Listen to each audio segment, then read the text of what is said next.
Zer da labore?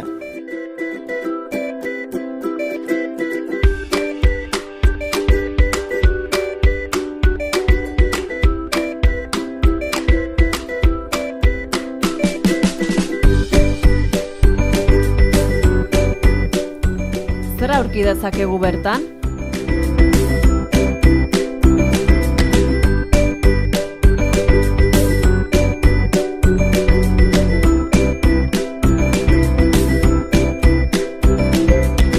Nolako eredua bultzatuko du?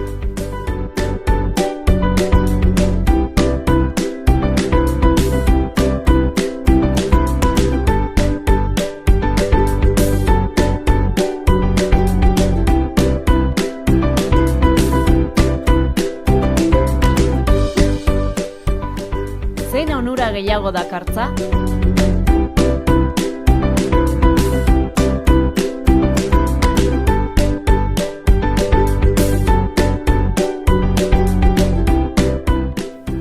Eta parte hartzeko,